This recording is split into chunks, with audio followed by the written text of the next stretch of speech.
이번엔 두 번째 공통질문 순서입니다. 오늘 토론회를 주최한 한국기자협회 김종필 대선토론위원회 기획단장이 직접 질문을 드릴 예정인데요. 각 후보들께서는 역시 질문을 잘 듣고 1분 이내로 답변해 주시면 되겠습니다. 김종필 단장님 질문해 주시죠. 예, 속간대신문 정치팀장 김종필입니다. 두 가지 질문을 드리겠습니다. 첫 번째는 미국 백악관 출입 기자단의 전설 헬렌 토머스 기자는 이렇게 말했습니다. 기자가 대통령에게 질문하지 않으면 대통령은 왕이 된다. 쌍방향 소통과 일방적 홍보는 엄연히 다릅니다.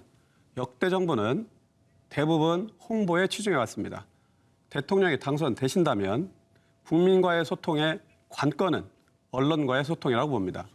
국민과의 소통을 위하여 언론과 어떻게 소통하실 건지 계획을 말씀해 주시면 좋겠습니다. 두 번째 질문은 대한민국 지방은 현재 소멸의 나락에 빠져 있습니다. 이를 구조적으로 개혁하기 위하여 지방분권 개혁에 대한 개헌에 대한 요구가 강렬합니다. 동시에 지방 언론은 지금 고산 위기에 처해 있습니다. 참담한 지경입니다. 지방분권 또 풀뿌리 민주주의의 기초인 지방 언론의 활성화를 위한 지원 대책, 구체적으로 어떤 대안을 준비하고 계신지 말씀을 여쭙겠습니다. 네, 대통령이 되실 경우 국민, 언론과 어떻게 소통하실 예정이신지 첫 번째고요. 그다음에 지역 언론 발전 방안 이런 질문하셨습니다. 각 후보들은 1분 이내로 답변해 주시면 되겠습니다. 먼저 심상정 후보 답변해 주시죠. 네, 첫 번째 질문인데요. 저는 그 기자와 소통하는 것이 곧 국민과 소통하는 것이라고 생각합니다. 그래서 만약에 대통령이 되면 매주 1회씩 기자들과 격의 없이 소통하고 대화하겠습니다. 제가 자료를 보니까 김대중 노무현 전 대통령께서는 각각 150번의 기자회견과 브리핑을 하셨습니다. 우리 문재인 대통령님께서는 국민과의 대화 2번, 기자회견은 8번만 하셨습니다. 몹시 아쉽습니다. 우리 대한민국의 언론의 기능을 제대로 하기 위해서도 대통령이 소통에 앞장서야 된다고 생각합니다. 그다음에 두 번째는 지금 지역신문 문제인데요. 지역신문법이 다행히 일반법으로 개정이 됐습니다. 그래서 지역신문 기금 재원 확대와 지역신문 발전위원회 강화가 뒤따라야 된다고 생각하고요. 지역 언론 발전을 위해서 정부 광고 집행 기준을 정비하고 네. 국민께는 미디어 바우처를 지급하도록 하겠습니다. 알겠습니다. 수고하셨고요. 다음 안철수 후보 답변해 주시죠. 저는 문재인 정부에서 추진한 이 언론개혁중재법 이것만으로도 저는 낙제점을 줘야 된다고 생각합니다. 그리고 역대 대통령 중에 문 대통령이 가장 소통은 쌍방향 아닙니까? 소통을 하지 않고 일방적인 그런 홍보만 했다. 저는 그렇게 판단합니다.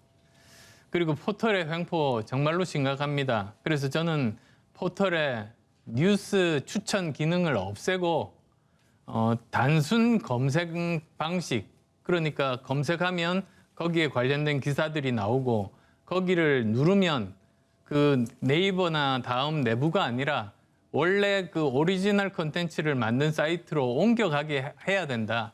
저는 그런 식으로 바꿔야지 제대로 인터넷 생태계가 유지될 수 있다는 생각입니다. 또한 지역 언론은 사실 지방 분권 그리고 또 풀뿌리 민주주의의 공공재 아닙니까?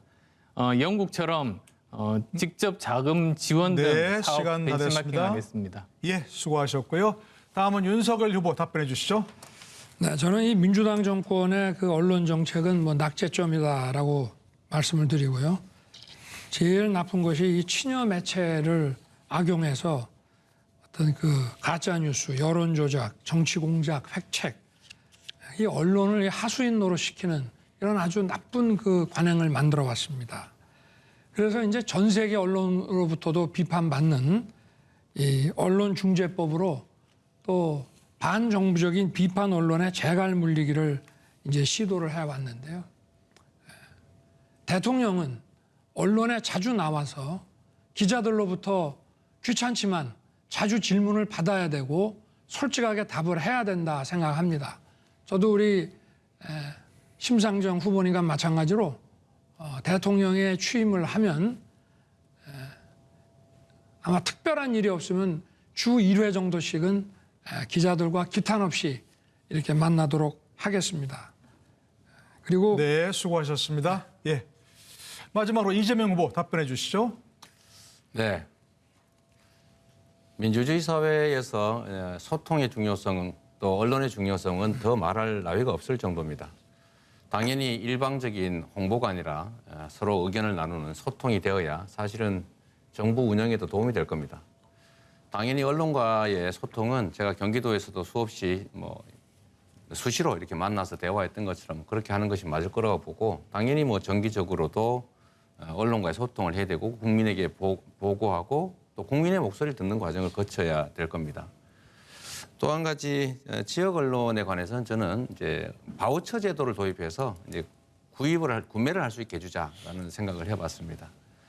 세 번째로 포털은 정말 심각한 문제인데 우리 안철수 후보께서 말씀하시는 뉴스 아웃링크 그러니까 반드시 언론사를 연결하게 하는 그 의무화 조항 그리고 뉴스 편집 금지법 이거 꼭 필요하다고 생각합니다.